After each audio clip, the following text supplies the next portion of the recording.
and welcome to another edition of the Pilot Review Show. I am Captain Blade, J52, and I am joined by one of my merry misfit cohorts this week. We have our teacher of the Kirby variety. Hey! How's it going out there in Twitch and YouTube land?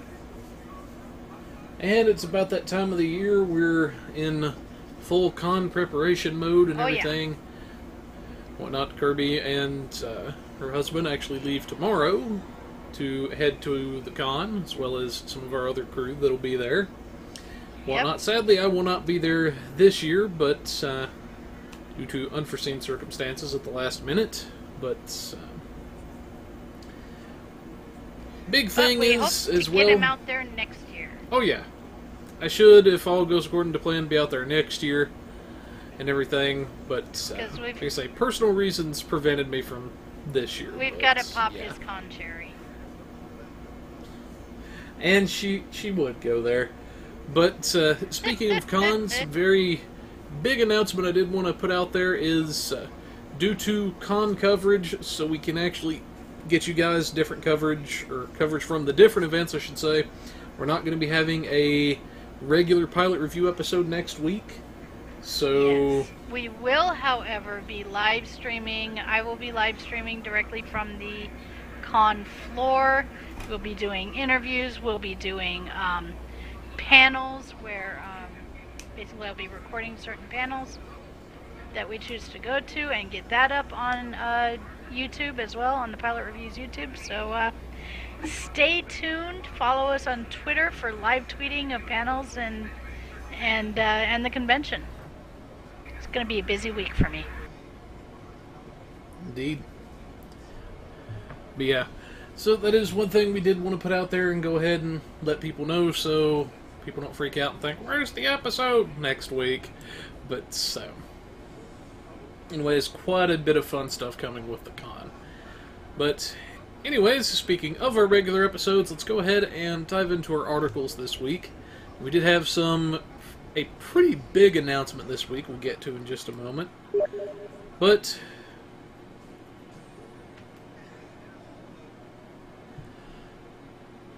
the first big thing we've got going on is a research and development weekend at the moment.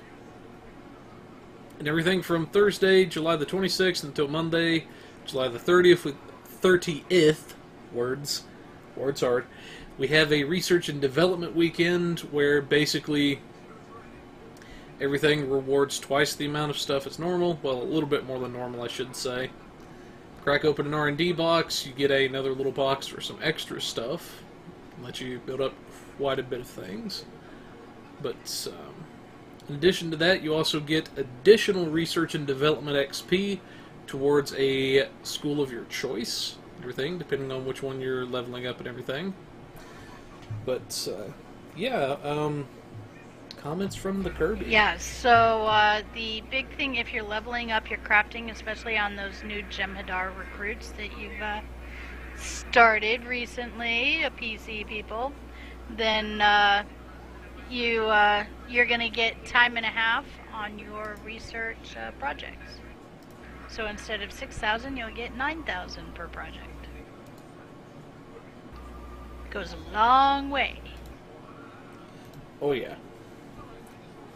But anyways, now's the chance if you're looking to build up some R&D resources, everything, or maybe you're looking to cheese a little bit of extra XP out of one of those crafting schools. This is a good chance to get caught up on some of that. Yeah. But moving along, we have our PC patch notes for the 26th. Yes, we do. And our PC patch notes, there's not a lot here. They resolve some issues for tutorials that could be shared to other players and block those players from progressing. So we definitely don't want to block progression. Good resolve there. Resolved an issue where captains level 61 and above could not respond to fleet events. Removed the old Season 9 loading screen. That was a blast from the past. We were like, hey, temporal shenanigans! Oh, yeah. Yes. Dang it, Barry. On the Excelsior starships, they added glows to crystals on top of the saucer for Excelsior and Enterprise B. They resolved an issue with the registry name on the hull for Tier 5 Standard Excelsior. They resolved an issue which caused a seam on the saucer on the Standard Excelsior. So all you space Barbies can have those updates. And they added the Alachi Weekend event to August 2nd on the PC calendar. And added an XP Weekend event to August 16th. Which is the last day of the summer event, by the way. So as soon as summer event ends, we get a XP weekend. Yay! On our system side, we have the crit severity of enemy ships on normal difficulty has been reduced from 100% to 50%. This does not affect the values for advanced and elite difficulties and is subject to further change as they continue to monitor late game difficulty. So those of you that have been experiencing very large critical hits from NPCs while on normal difficulty, you'll see some relief from that. The Reclaim store now only shows Singularity cores to Romulan captains, so you won't see those on Federation or KDF captains. Resolved an issue that caused the linked disruptor wide arc dual heavy cannons to use incorrect visuals. The nacelles of the Aquarius escort destroyer now properly animate when warping, and pilot escorts now properly animate when entering and exiting combat. So a lot of animation updates. Most definitely. Everything seems to be cleaning up some of the animations, getting some of that stuff fixed, which very glad to see for aesthetic purposes. Yes. Whatnot. So the biggest one here is, I know a lot of people have been, which I'll touch more on this in the bugs corner and everything, is the crit severity of enemy ships on normal difficulty being reduced from 100% to 50%, saying it does not affect advanced and elite queues. Now, it also says, of course, they are monitoring late game difficulty and whatnot. I know a lot of people have been kind of a little iffy about certain queues. Seemed like they weren't tuned as well as they were previously, so good to see that they're keeping up with this. Hopefully they get everything balanced out pretty soon. But anyways, we'll have that in the notes for you guys, so you can check out the little bit of PC patch notes we did have. Like Kirby said, not really a lot here aside from aesthetic changes and whatnot, cleaning up some of the visuals. But anyways, one of our big shakeups this week is Al Rivera, or not Al Rivera, but Stephen Ricosa. I get people confused. I don't know why I had that name on the brain for some reason. But anyway, Stephen Ricosa, our executive producer, has passed the torch on to a new executive producer and everything. He's still going to be part of the Cryptic family of games and everything, but for now his time as executive producer over Stowe has come to an end. It's been a long road. Mm-hmm. Yeah, he's been getting from there to here. Yep. He's been executive producer for a little over 3 years, and yeah, he's a lot of the things that he wanted to accomplish have made their way into the game, and yeah, he's looking forward to moving on to a new project. And this means new and exciting things for STO. Yep. But yeah, that's been one of the bigger shakeups this week and everything, is Stephen Ricosa, leaving STO, not leaving Cryptic, but stepping back from the executive producer seat and everything. It's, yeah, that's a pretty big deal. But yes, it is. Speaking of executive producers, we come to our next blog, which introduces our new executive producer. Yes. Which is Andre Emerson. Yes, so Andre Emerson has been in the video game industry, it says here, for 25 years. So he does have some experience. He's a lifelong Trek fan and has been already working with the Star Trek Online crew for about 6 months. So he actually beamed aboard, as it says, during the development of Victory is Life. So we've probably already seen some of his influence in what we're seeing now in the game. And they are excited to be able to develop the game, as he puts it, in lockstep with a live Star Trek television show. So we can expect that we're going to see developments from Discovery and things like that coming into STO, is what I read from that. What are your thoughts, Blade? Well, it's definitely an interesting development, not one I was expecting to see.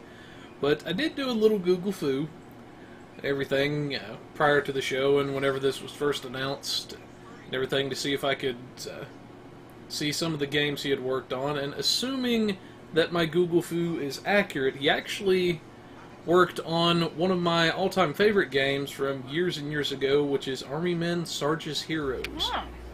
From way back during the 64 and original PlayStation era. Wow. Now, assuming it's the same guy and everything, for people that may not have been familiar with that game, that is the one where you play as the little plastic army soldier and everything, and you're fighting against the evil Tan Menace, which is the game series is loosely based upon the old plastic army men that you could buy in large batches at different toy stores and whatnot. But yeah, like I say, if that's him and that's some of his work, then I'm not worried about his ability at all. Awesome. The game's going to be in very, very good hands from some of the credits I saw attributed to that. Well, But cool. Definitely good news for our viewers out there. Yep. But anyways, like I say, that's one of our biggest announcements this week and everything, is our new executive producer. We look forward to seeing what kind of stuff he can come up with. But anyways, this brings us to our next big announcement, where we have the Age of Discovery. Now, this is actually probably, I would dare say, our biggest announcement this week, is we're getting sort of I don't know that if I would call it a full-on expansion or a mini expansion, whatever you would want to call it yet. This is just the preliminary announcement and everything. It's going to be coming to PC first, and then shortly after to PS4, where we're going to be seeing bits and pieces of Discovery making it into the game and whatnot. And yeah, that's, like I say, some of the biggest stuff with this is we're going to see it. The game sort of developed alongside the active series, like Kirby was saying. Mm-hmm. I know there's already been some people that have been debating, I'll call it that, on, is it too soon? Is it soon enough? Do they like it? Do they not like it? That sort of thing. And it's, from what I'm seeing so far, it's looking to be interesting. I'll put it that way. I don't think there's enough information out there for me to say if I like it or dislike it yet. But, yeah, thoughts from you, Kirby? I'm one, I do like Discovery. I've always liked Discovery, so I'm excited. And, I mean, we're going to get Sylvia Tilly in the game, and a new tutorial or starting experience with that. We're going to get interesting teases here, some Tier 6 reputation. So I'm wondering if we're going to get our old reputations expanded to Tier 6 as well, or if this will just be the new ones. But new powerful rewards to unlock with those. And I am sure this is just I know this is the very first teaser announcement, so there's not a lot here, but I am absolutely certain they're going to have some pretty big announcements at STLV that they're saving some of those for then. And I will be there and bringing it to you as soon as we can get our hot little hands on it. Absolutely. But, like I say, for me, my biggest gripe with Discovery, I would say at the moment, based off what I know of the show and everything, is the look of the crossfield. I'm sorry, but just no. That's, I'm not a fan of the aesthetics. I don't think it fits the ship. I don't think that saucer fits. To me, if they had made it more of the triangular shape, kind of like the Presidio, it would look a little bit better in my book. But, like I say, that's my only real major gripe at the moment, based off what I know of the show. But, yeah, like I say, there's a lot of stuff here, some potential for good stuff and everything. It is good to see that, you know, we are still getting content, especially current content, based on the running TV shows. That opens up some fun possibilities. Now, from what I understand of the Tier 6, we were actually discussing this with Timberwolf and everything, me and Artie were, and from the way we're reading it, is they're going to expand the old reps as well. That's how I read it too, but it's... Yeah. Like I say, don't quote us on that, folks, until we get some more information. But that's the way we're reading it. Maybe you guys are seeing something differently that we didn't. I will do my best to clarify that from, you know, straight from the dev's mouth in Vegas. Most definitely. But if it is them expanding the older reps as well, that opens up some possibilities and everything. You know, what are these new abilities going to do? And obviously one of the biggest concerns and the biggest elephant in the room, how far are we going to have to grind out the reputations in order to get this new power? Or powers, potentially. So start and then saving that up also, marks now. Yeah, and the last big thing to consider before we move on, and this is something that I know Kirby will like, is consider some of the older reputations, like the Omega. Maybe this will be the chance that they use to bring in warp cores to some of the older sets that never had one. So, very fun possibilities to consider here. But anyways, that's what we have for our teaser announcement at the moment. And everything, like I say, as more information comes out, different announcements from this sort of thing, we will be sure to get that information to you. And I see one of our resident trolls in chat there. He's one of the tame ones, usually. But moving along, we have our R&D promo, well, 20% off sale to go along with the promo, I guess. Yes, I would imagine that would be to go along with the promo, but yeah. So we have R&D development sale. So for a limited time, R&D packs will be available for 20% off starting Thursday, July 26th until Monday, July 30th at 10 a.m. Pacific Standard Time. And this is both R&D packs as well as the bundles will be discounted. When you get a bundle, you get 4 R&D packs that are 4 separate packs, not one pack that unpacks 4. So you'll just get 4 boxes and be able to open them. Alright, but yeah, so, and this pack includes, each pack includes 15 common, uncommon, rare, or very rare R&D materials, 15 uncommon, rare, or very rare R&D materials, 6 rare or very rare R&D materials, 4 very rare R&D materials, 3 Mark II or better R&D components, 3 Mark VI or better R&D components, 2 Mark X or better R&D components, 3 random R&D catalysts, and 4 random upgrade accelerators.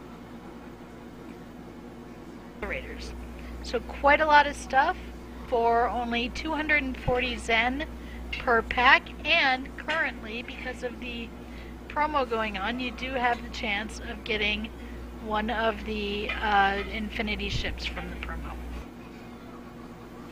Most Questions, comments? Okay. And if not, if you don't get the ship, then you still get 10 low-buy guaranteed. So exactly. it's a good way to build up low-buy if you need it. It is, most definitely. But anyways, go out there, invest in those R&D packs if that's what you're after. You want some good R&D materials and everything, or you want to take a chance at the ship. But moving along and everything, we have, I believe, our console patch notes now at the moment. Yes. But yeah, so for our console patch notes and everything, this is mostly a lot of the stuff that we had for PC when Victory is Life hit.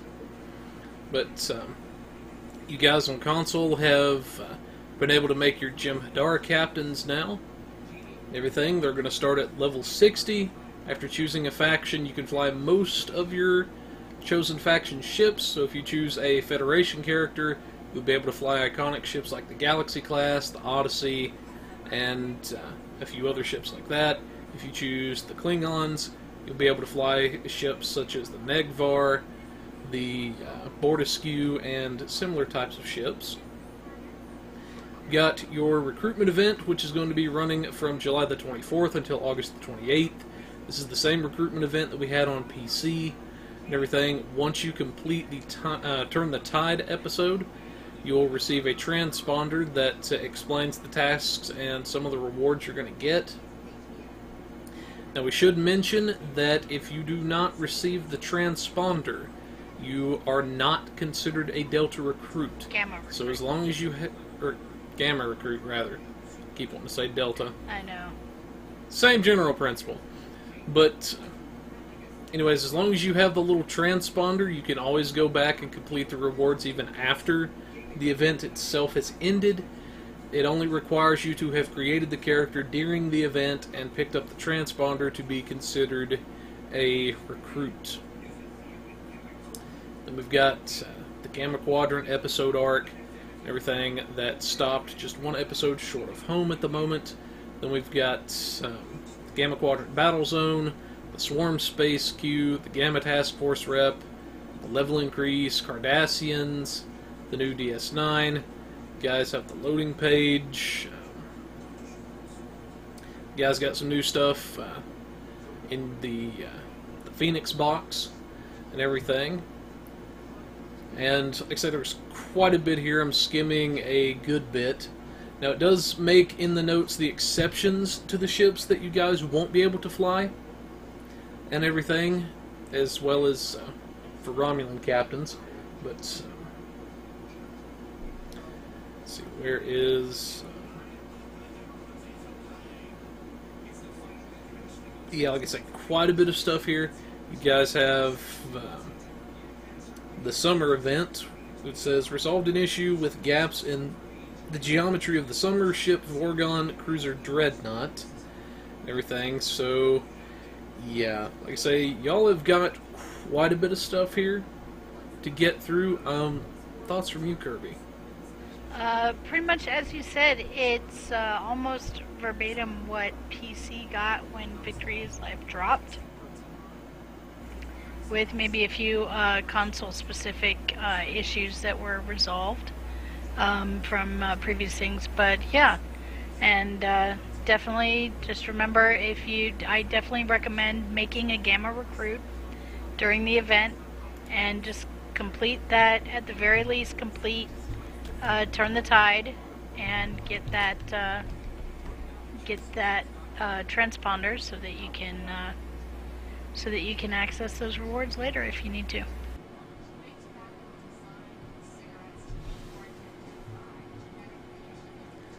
Yeah, definitely be sure to get your transponder and everything. Like I say, the rewards are definitely worth it and everything. You're not going to get a Mark 13 Ultra Rare upgrade like you did with the Temporal Rep, but you're still getting quite a bit of stuff, including an Aegis Duty Officer for whenever you level your R&D school up high enough.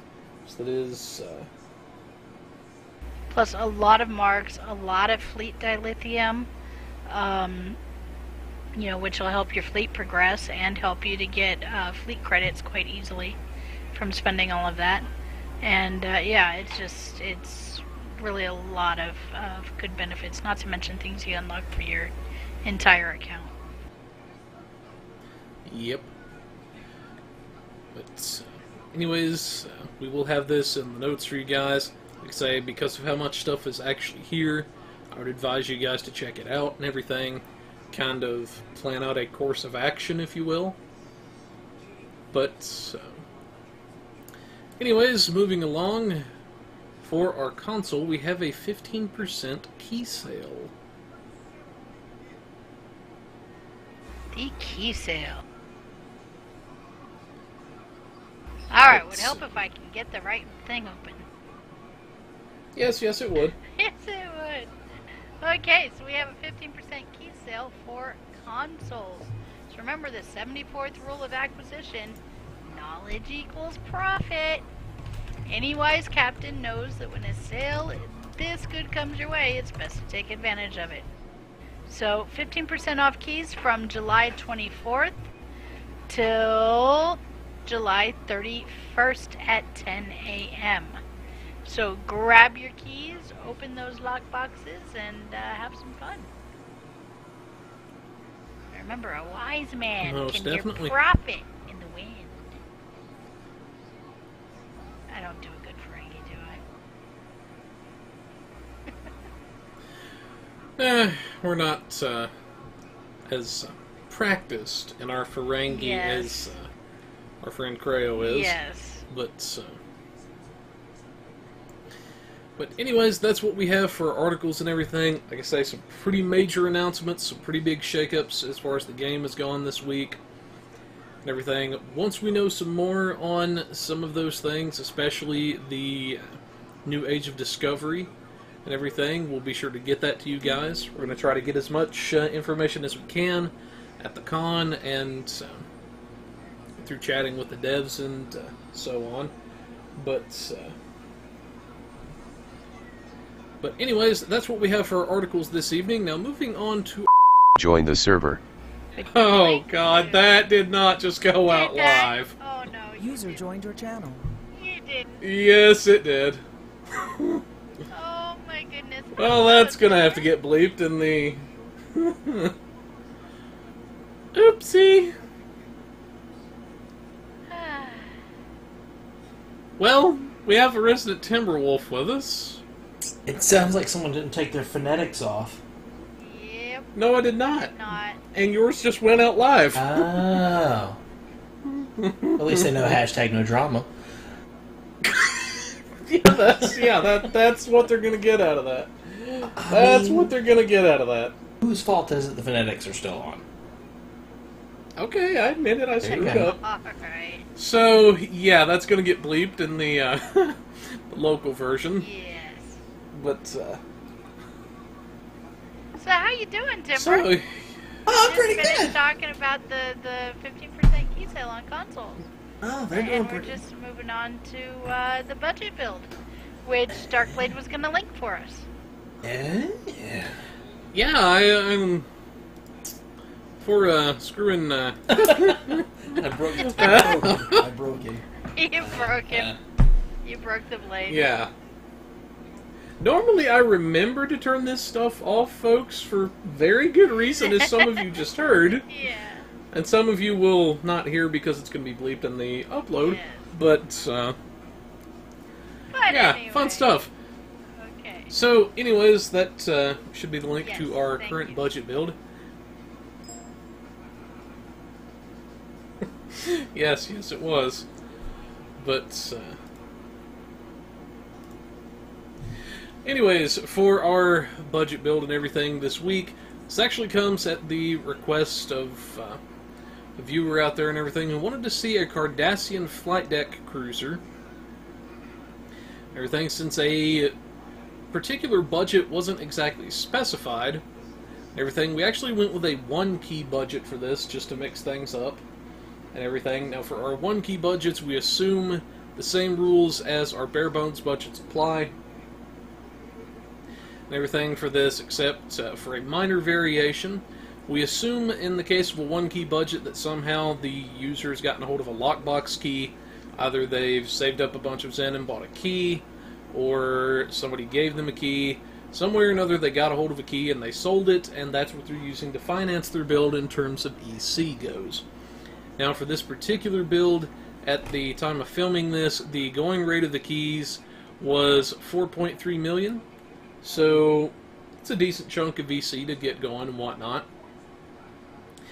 Now, we're also assuming a Federation engineer for this, because that is what the builder actually defaults to and everything. But as far as the ship goes and everything, like I say, this is the Cardassian flight deck cruiser. This is the new ship that we got with Victory's Life, one of them. Anyways, it's a 5-3 layout, as you can see. Very nasty piece of work when you set it up right. And in my opinion is based off of the Gulvestan class, if y'all remember that from the Armada 2 era. Everything. But anyways, for this particular ship, we went with a disruptor build and everything. Now, the end user did actually request to keep it more towards the middle of the spectrum. They want to be able to deal pretty good damage while also being able to survive. Now, for this particular ship, up front we have our Nausicaan beam array, our Nausicaan energy torpedo, our Terran task force disruptor, and 2 of the rare plasma disruptors. And then in the rear of the ship we have our resonant disruptor, 1 more rare plasma disruptor, and then we have our Martok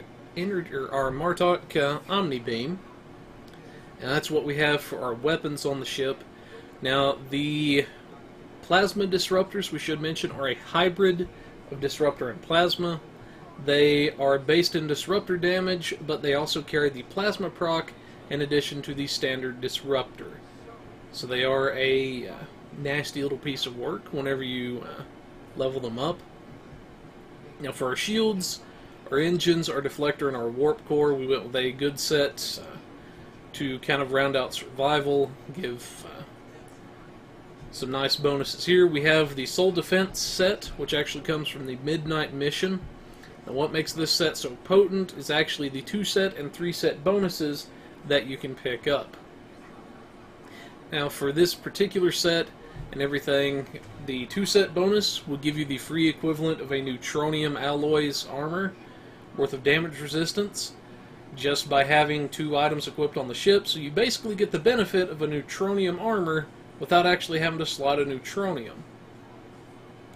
Then the other big thing you get is the 3-set bonus, which is a massive healing ability, which, depending on how you play your cards, can actually bring your ship from nearly dead all the way back to full, depending on, again, how you play your cards. So, very powerful set in that sense, very good for survival. Then, because this ship does not, because this set does not have a warp core, I'm getting tongue-tied a little bit. Because this set does not have a warp core standard, we have to source one out, and the one that we went with is the Temporal Phase Overcharged core. Now, the Temporal Phase Overcharged core, in this case, the reason we used it is because it's a very potent core on the budget end. If you were here for the Delta recruitment event some years ago, or for the recent rerun, you're familiar with a little device known as the Temporal Negotiator. Now, this device would cut your bridge officer cooldowns in half for the duration it was active. This gives you essentially the same thing in the form of a warp core capacitor. So very hard to top this on the budget end. Now, one of the things that we could mention here, if more damage is desired, the user could consider perhaps 2 pieces of the Bajoran set, if that is an option for them, and everything, so they can get that disruptor bonus at least. But anyways, for our devices, we have 4 device slots. We usually consider devices as personal preference. However, we do recommend the subspace field modulator because it's one you'll have access to naturally through the story. everything, and it will give a free neutronium worth of resistance while it's active. Now the downside of this device is it does debuff you for a minus 400 protonic damage resist rating. Now there's not many enemies in the game that use protonic damage, but it is worth making a note of, so you can be aware of it. Now there are some set bonuses that are going to come into play with some of these consoles and some of the weapons. We'll look at those in a couple of minutes. Now for our console layout, we have 5 engineering, 3 science, 3 tactical. For our engineering consoles, we'll start with our Trillium deplating. This is a nice console we use on the budget end quite a bit. It's basically a neutronium alloy and a field generator slammed into one thing. It'll give a decent chunk of resistance while also buffing your shield capacity.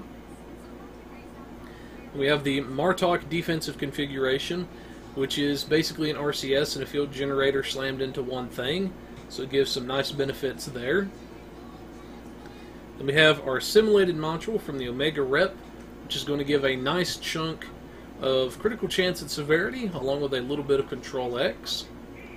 Then we have our reinforced armaments from the Beyond the Nexus mission, which is going to give us a nice bit of power transfer. Then we have our temporal disentanglement suite, which comes from the Butterfly mission, along with our warp core.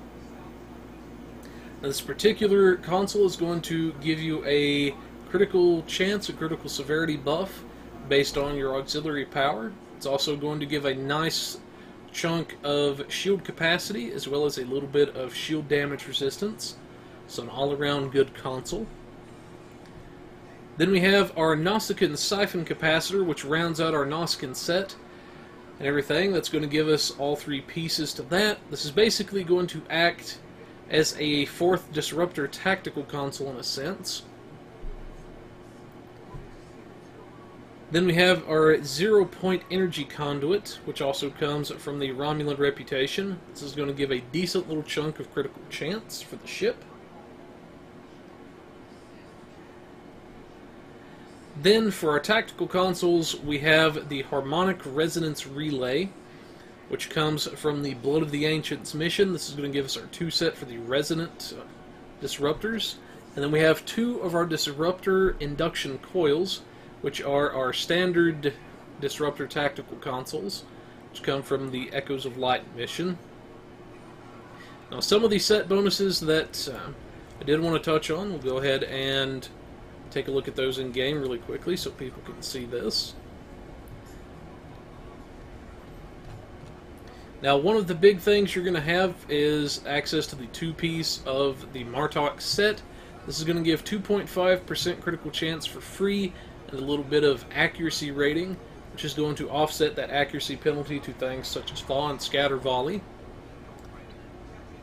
Then you're also going to have access to the 3-piece Nausicaan set, which is going to give some very nice goodies. You're going to get the Disruptor Net, which is going to give a little bit of disruptor damage to a target as well as a temporary hold effect. This can be buffed, of course, by your weapons training and energy weapon training. Then you have the Nausicaan Power Initiative, which is the 3-set bonus. This is going to give a nice chunk of disruptor damage, so basically a 5th tactical console's worth of disruptor damage, and also plus 50 starship hull pin. So this is going to play nicely with your disruptors and their damage debuff that they do, or damage resistance debuff, I should say. Then finally we have our 2-set for our resonant disruptors and everything. Now one thing we should mention is it will also play nicely with the armor pin on the weapons that is going to come from our resonant console. And I see a screwball trying to jump up here and failing epically. But for our 2-set, you're going to get 3.8 weapon power setting, and this is going to increase the energy damage dealt to shields by 15% from the Resonance Disruption Wave, which is procced off of our Resonant Disruptor Beam. So all around you're getting a lot of damage boosts, a lot of armor bypass on this. But anyways, that's some of the set bonuses I did want to mention. Now, I left the hangar blank because I don't like assuming what people have access to as far as their hangar pets go. In this case, you're going to get a hangar bay of the Hur'q frigates, which are nasty little pieces of work in and of themselves. So you're actually starting out with a fairly good pet here. Now, moving on to our skills. Everything, we have pretty much our standard skill loadout here. Everything, we have 2 points into hull and shield capacity each, a point into shield and hull restoration each. We have 3 points into our energy weapon training. We have 2 points into our improved EPS flow for extra power transfer, a point in impulse expertise, everything to help with turn rate and whatnot. We have 2 points into control expertise and drain expertise. We also have 2 points into targeting expertise and defensive maneuvering. It's going to make our ship harder to hit, as well as making it easier to hit foes and offsetting some of that accuracy penalty to fall. Then we have 3 points into our hull platings, so this is free defensive value just by having those on the skill build. Then we have 2 points into shield hardness, which is going to reduce the damage we take to the shields. Then we have weapon amplification and specialization maxed out for free critical chance and severity. Then we have our defensive and offensive subsystem tuning, which is going to be free power to all of our subsystems. If one desired, one could further specialize into an individual subsystem on the ship. And we have 2 points into our exotic particle generators, as well as 3 points into our long-range target sensors to offset the weapon drop-off a good bit. Then you have your choice of either hull penetration or shield penetration. There is no right or wrong answer here. You can use either one. Now for this particular build, since we're going with disruptors and we're going to have a lot of armor bypass anyways, we decided to go with the hull pen to further our armor bypass. And finally we have a point in warp core potential for a little bit of extra free power. But we have 2 points into engineering readiness and tactical readiness. Everything, so you're going to get some cooldown reduction there. Now, one of the things we should mention, which is why I waited to tell this console now, is the one that actually comes from our flight deck cruiser itself. And this is the Cardassian Mobile Torpedo Platform. Whenever you use it, it's going to poof up a little platform that's going to start shooting torpedoes at various foes. You're going to get anywhere from 0 to 6 engine power. That's going to scale up as the power setting increases. Or decreases, I should say. And then you're also going to get a plus 50 to tactical readiness. So by having this on the ship, you're going to play very nicely off of your skill tree bonus there. But for our specializations, we have Intelligence Primary and Strategist Secondary. This is going to give some nice offensive and defensive power to the ship both.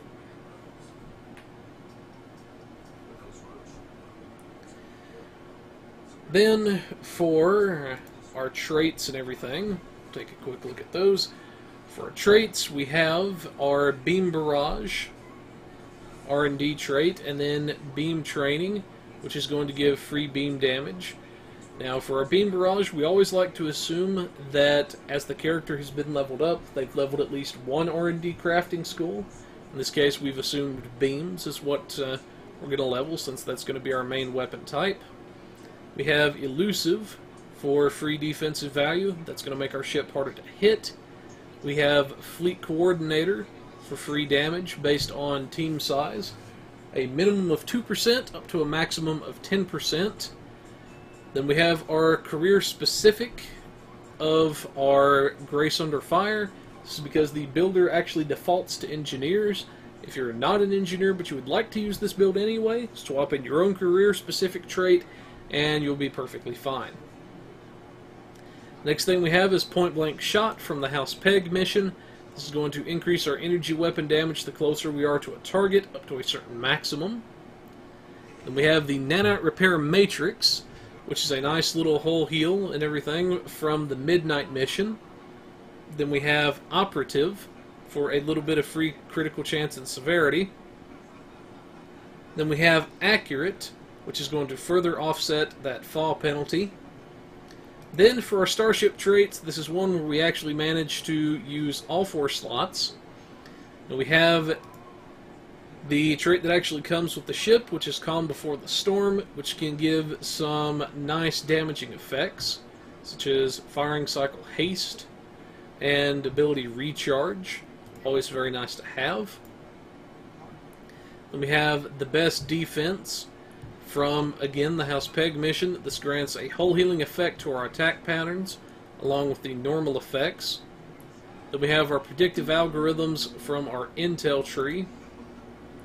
And then, because we're assuming a Federation character in this case, as per the request of the user, we're assuming that they have purchased the Honored Dead Starship trait. This is running between 1 million to 1.5 million EC at the time of recording this on the exchange, and this is worth about 10% across the board damage reduction.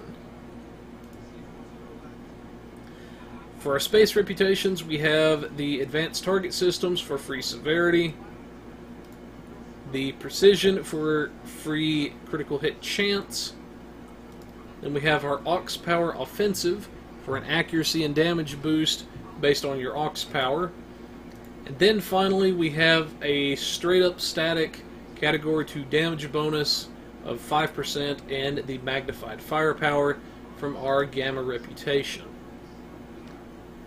Then for our active powers, we have our Biomolecular Shield Generator. This is the little green ball you see people use in maps like ISA and others. It's a nice little shield heal and damage reducer while you're inside of it.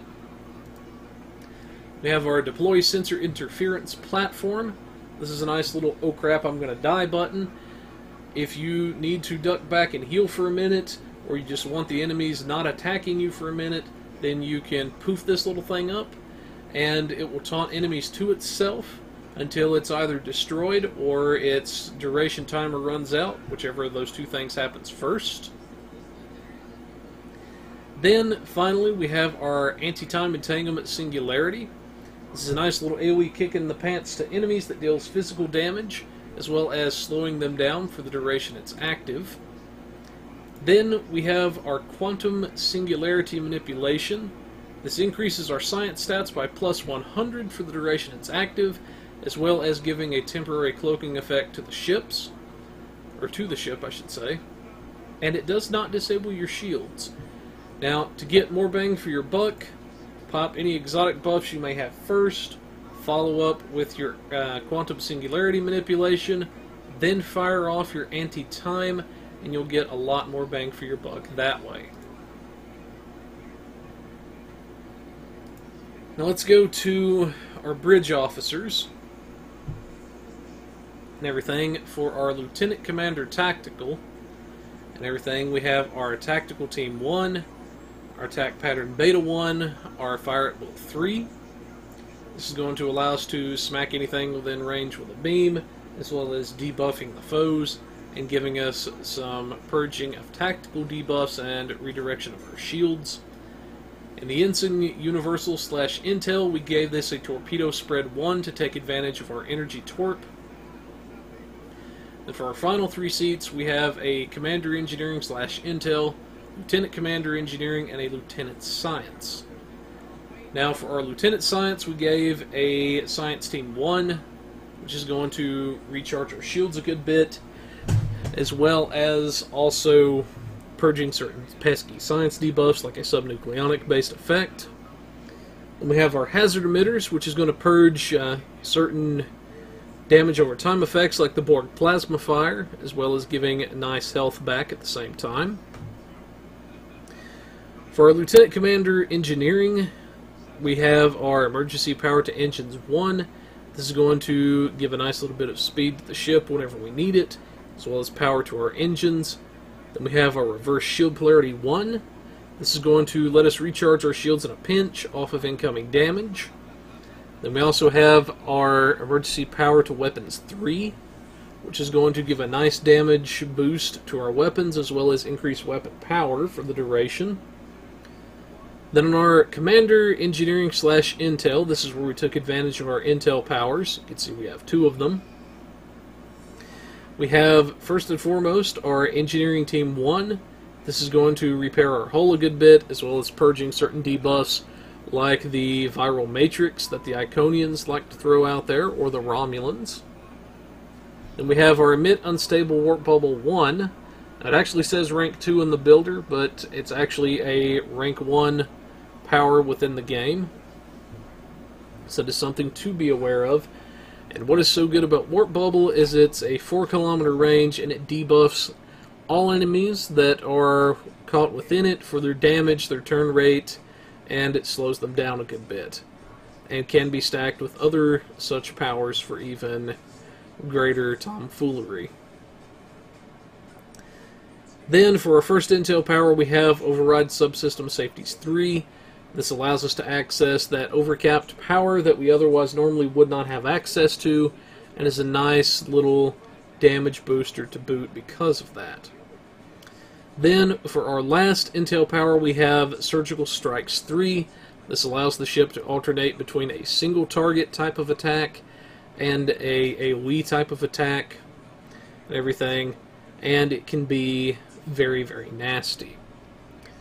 Now, if the user desired, they could throw a different type of power besides surgical strikes, such as maybe an ionic turbulence, if they wanted more AoE type of things. Yeah, I was. So you do have options here. I was thinking about that too. Personally, for me, I probably, if I were going to get rid of the surgical strikes, I would probably put a reverse shield polarity 3, and then trade out that reverse shield polarity 1 and put in a emergency power to weapons 2. To ensure 100% uptime with the emergency powered weapons.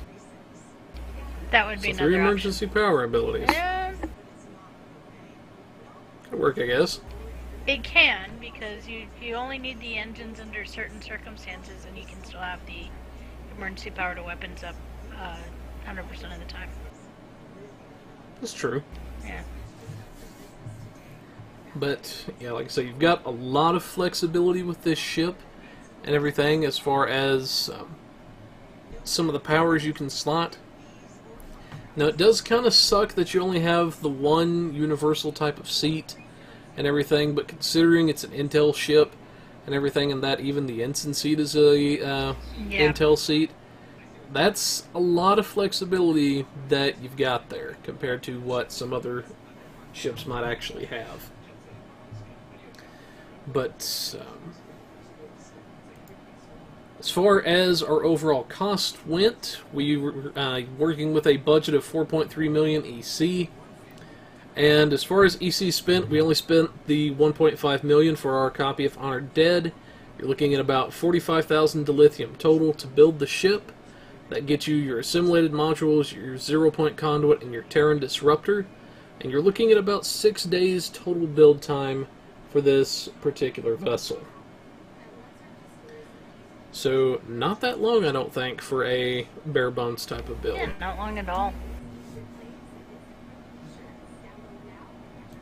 But, anyways, that's what we have for our budget build this week. Hopefully you guys found the information somewhat useful, at the very least.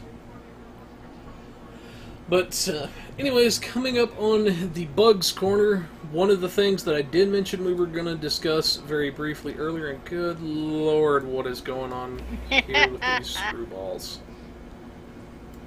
Yeah, I'm gonna just, quietly click back into this and pretend I didn't see that. But, anyways, one of the things I did want to mention with the Bugs Corner is I'm still hearing people talking about the mega critting that is supposed to have been going on. Somebody could be perfectly fine, then they take a single hit, and from full health it's able to destroy their ship in one blow. Now, one of the big things I need from you guys and everything is I need combat logs for this. I need ways to verify this, and I can pass that up the chain to the developers.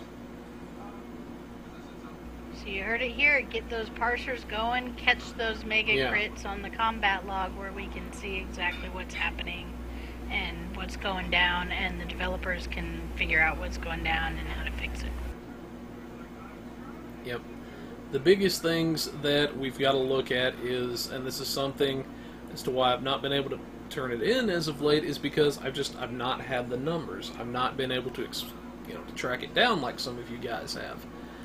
And the big thing, because there have been scaling issues in the past, a big thing that we have to eliminate is, okay, how much of that could possibly be the fact that we've now gone up 5 additional levels? How could that be affecting things? Because something that may have been sufficient at Mark 12 may no longer be sufficient depending on what you're fighting. But yeah, if you can get combat logs to us and everything, we can look at it. Maybe the devs will even find something that we missed. Who knows? But yeah, you got anything good on the bugs area? Surprisingly, no. It's been a slow week for bugs. I mean, just the standard that some instances of Rises still aren't playing the race announcement voices. You know, like competitive racers on your mark. But that's really all that I've seen. But that's because I'm down on Rise almost exclusively, so. Must I? Yeah, she practically lives on Rise. See what I'm saying? She's got a horn down her Ooh, dick. dance party! Oh, good God. Oh, good God. And that's what I deal with, people. Shake your But, oh, dear. But, anyways, that's what we've got for the Bugs Corner this week and everything. Like I say, if you guys are seeing anything, if you can get logs, screenshots, anything to us, that's great. Definitely helps out a big deal. But coming up on our Teacher's Corner this week, what have you got for us this time? So this one actually, so believe it or not, there are some things in this game that even I find like really frustrating. And the artifact scavenger hunt was one of those things. I found it extremely frustrating and refused to do it for the first 2 years. Until one of the guys on TeamSpeak actually showed me a video of a technique that he found that just made that a whole lot better. And so I made my own version of the instructional video for that technique, and that is Teacher's Corner. So it's yes, so it's there for you. So if you are like me and could not stand that artifact scavenger hunt, could not figure out that little thing they have, the closer and the farther, and it was just leading me all over. And anyway, that scanner thing they've got just did not work for me. I was not able to figure it out, but by simply going to the middle of the island and using my cardinal directions and eliminating half the map and then finding a map of the locations marked, I'm now able to find any artifact within about a minute and a half. So yeah. Yeah, that's big difference from not being able to find thing. it in the 15 minutes allotted first, yeah. Yeah, that's yeah, a very big difference. Very good thing. But anyways, we'll have a link in the description for this for you guys and everything. But if you've been curious about the scavenger hunt, not really knowing where to look, how it works and everything, feel free to check out the video. But anyways, that's what we've got for the Teacher's Corner this week and everything. As like I said, before we close out and everything, remember, no pilot review show episode this next week and everything due to coverage of the convention and whatnot. Yes. I'm going to try to get you guys as much information from the floor and interviews as we can in that time frame. But after the con, we'll be back to our regularly scheduled programming. Yes, so remember, if you want live tweets of the con and of various panels, definitely follow us on Twitter. That's pilotreviewshow.com on Twitter, at Pilot Review Show on Twitter. And definitely stay tuned to this Twitch channel for the live streaming coverage during the convention. Yes, most definitely. We'll try to get you guys as much info as we can and whatnot. But if not starting Tuesday night, definitely starting Wednesday. Yep. So. But anyways, before we head out, a good shout out to our friends over at the Temporal Armada. Very cool bunch of people. Be sure to check out their radio program. We've got she's got some pretty good stuff going on. So shout out to our other good friends over at the Kurtang Pirate Radio. Party is there. And they always have some pretty darn good music going on. In fact, that's what we stream to our DJ bot here on my TeamSpeak. But anyways, if you've got any requests for the Budget Builds Corner, feel free to let us know. We do take requests, as you guys saw. Our budget build tonight actually came about as a request and everything. Let us know, what kind of a budget you've got to work with. Maybe you've got more of a bare bones or a one-key type of budget in mind. Maybe you're looking for something more towards the mid-range or even the higher end of the spectrum. Whatever it is, we'll try to help you out and hook you up with a build in that area. Let us know, hey, this is the ship, this is the budget. I want to be a space wizard or a damage dealer or a tank or somewhere in the middle. Whatever it is you're looking to do, see if we can help you out. If you think your gear and your ship are in order and you think maybe it's just your piloting that needs a little bit of help and everything, get us a brief little video clip of your piloting so we can see where you're at and how you're flying, and we can offer tips about how to improve from there, and we'll see what we can't do. Also, if you have anything for the Bugs Corner, feel free to let us know. We'll be sure to pass it along to the developers and everything, because they don't like bugs any more than you or I do. This is a really scary sight on the camera at the moment. But anyways, if you've got requests for the Teacher's Corner, feel free to let her know. She does take requests. Could be you just don't understand a certain aspect of the game, you want a little bit of extra help, whatever it is, and she might just do a video over that for you. And everything. If you've got requests for the RP Corner with Artie, feel free to let him know. He does take requests on that. But anyways, we hope you guys have enjoyed the show this week and everything. Again, we'll be back to our regularly scheduled programming after the convention. In the meantime, hopefully we'll be able to get you guys some good information and interviews and whatnot this week. But for now, folks, this is the Pilot Review Show reminding you to have your tribbles spayed or neutered. Goodbye, everybody.